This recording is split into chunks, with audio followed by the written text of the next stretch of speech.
For day 5 of 30 Days Wild, I'm going to be planting out some wildflowers. For those following along, you could get some seeds from your local garden centre and just scatter them in an area that you've prepared, or you could also grow the seeds in little trays, which, as my subscribers know, I've been doing already, and then you can plant those out once they're of a suitable size.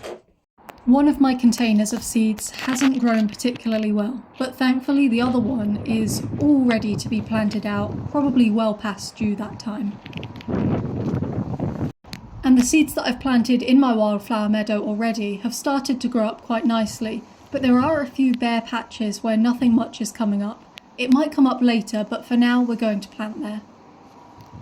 To start with, I'm going to tip out what I've already grown in this container and basically split it up into little different sections so that as the plants grow bigger, they're going to be able to spread out a little bit more than they're able to right now. And don't worry if it looks a little bit rough on these plants. They are really resilient, and a little bit of squishing while you get them in place is perfectly fine. Wildflower meadows are one of the most important improvements that you could make to your wild space. The reason for this is because wildflower meadows are actually one of our rarest habitats. We've lost 97% of them since the 1930s, and this has had a knock-on effect on a lot of species in our natural environment. Not only does it mean some of our species of wildflower are becoming more rare, but also the animals that rely on those for both shelter and food, as well as the animals that rely on those animals for food. So think of things like your bee species.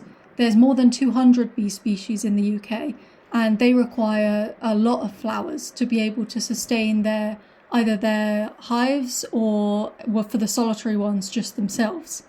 They also need the byproducts of things like leaves and different bits of soil that would be within a wildflower meadow to be able to do things like lay eggs and pack up the tubes to keep the eggs safe.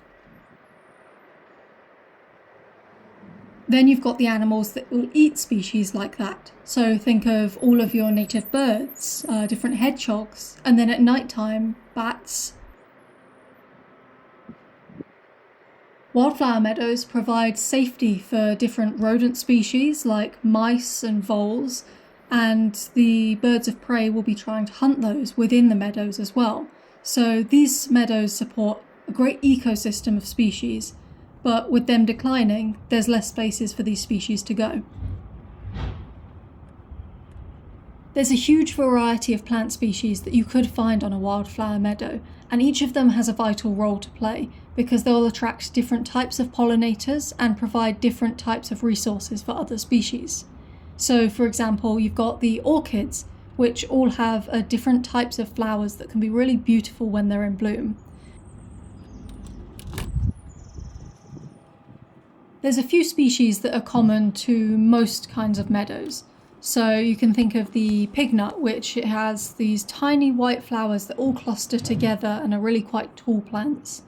You've got red clover, which is an almost pinky red kind of colour and looks sort of a fluffy style of flower that's lower to the ground. Bird's foot trefoil and crested dog's tail are also quite common. Think of things like black knapweed, which has quite a dark colour at the base of its elongated pinky flower petals, and this can attract a lot of bees as well. I've got a mixture of all sorts of meadow species within this lot that I'm planting out. I can't remember exactly what I put in it, but it will be recorded on a video somewhere. And once it starts to flower, I'll be able to identify it better. I'm not a botanist, so I really struggle with identifying until the flowers actually come out.